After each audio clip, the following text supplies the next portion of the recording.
Welcome to that interview. I am Chris. This guy is Robbie from Ripe. Yay. Hello there. Don't forget to like and subscribe, and we will get right into things because I'm excited to have you here, dude. It's exciting to be here. Thanks for having us. The new album is out. We'll talk about that in a second, but I wanted to start with your beginnings.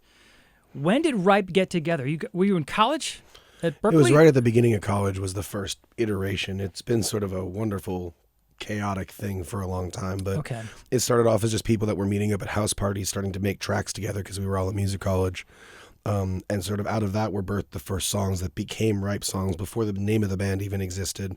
It was just people in somebody's apartment kind of getting together over recording software and building things one piece at a time.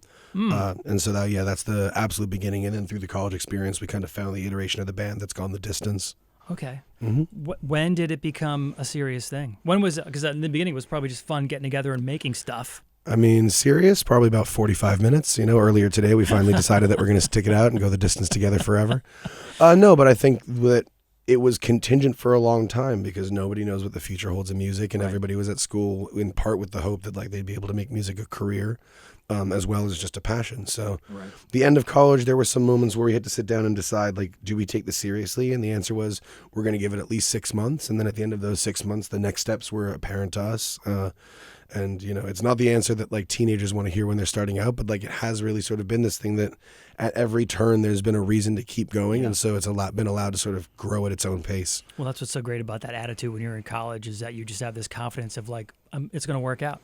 I'm going to just keep taking steps until I shouldn't take steps in a certain direction. What's the Bob Dylan quote is I was older then, I'm younger than that now. It sort of feels true about that particular kind of bullheaded confidence. Yep. Brighter Blues, the sophomore album. Bright Blues. Bright Blues. Sorry, Bright Blues. Sophomore album. I know you listened. You don't have to. English is hard, man. Sorry. It's the first time that you had co-writers. Yeah, just predating the album is when we first started working with them again. But they're actually two guys that in college would substitute on our horns when our horns weren't available. Okay. And just people that we had sort of the rambunctious party memories with, who went to California and cut their teeth for the 5 years that we weren't living together in the production space. And we sort of collided with them and reconnected with them and started making a couple songs with them. And there was something undeniable to the quality of us working alongside these people that were focused on, more immediate writing, but knew us very well. And when the time came to start making what turned out to be a new record, it just kind of felt obvious that this friendship energy felt really good. And the songs that we were making with them in mind were just, what we wanted at the time. Did you sound different from that first album? You'll have to ask the fans. I feel like for us, it's every year, even if there's not new music out, we're pushing ourselves to sound a little bit different and a little bit the same. But I think that we've moved a little bit in the studio space towards focusing on songcraft. I think that most of the first record was somebody playing something live in a space, making eye contact with the rest of the band as it was happening, even in moments where it was overdubs. And I think that there was a little bit more trust this most recent time that no matter what was happening in that moment, everyone involved was serving the song, everyone involved was serving the ethos of the band and the ethos of the record. So I think that obviously that's a difficult thing to nail down sonically, but in terms of the way the album came together, that feels like the biggest change. Okay. Let's chat about Noise in the Forest, a song we're playing quite a bit on that station. Well, thank you for doing that. I read that. I'm going to quote you. It's a loving look at anger. Talk to us about that. Yeah, I can only speak for myself, but I think that it seems that other people feel a certain amount of this way. But what I used to think was I don't get angry was actually only having a 1 and a 10 on my volume knob.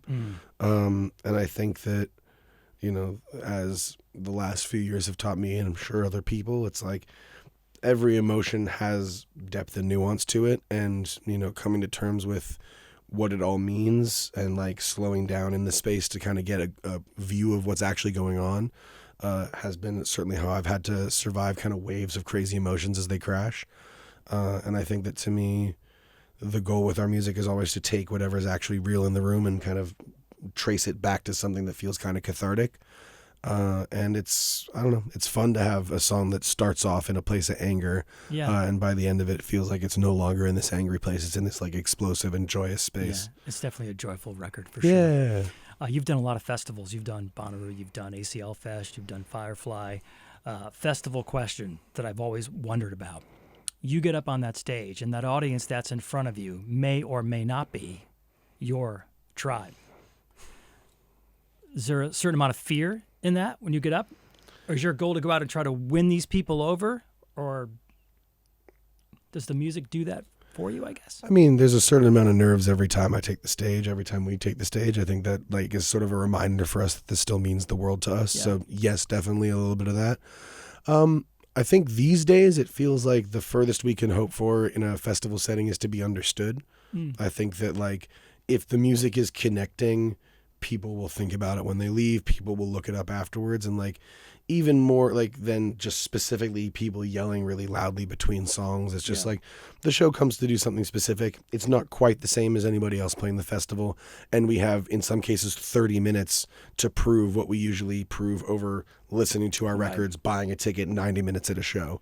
Can you see that happening as a performer when you're on stage and you get out there? Have you ever seen an audience sort of I guess, turn or build as you go through a set? I'd like to think so. I think that like there are those moments of clicking, even at our own shows, but especially in the festival space where it's like you understand that like, okay, we've cleared the bar where people are going to be happy as they leave this. And honestly, from there, it kind of tends to get playful where it's like once we know that we've at least met expectations, it's like how do we, improvise and mess around to the point where we can hopefully exceed them. Yeah, gotcha. Well, Ripe. Thanks for coming by. Thanks for having us. It's been really nice.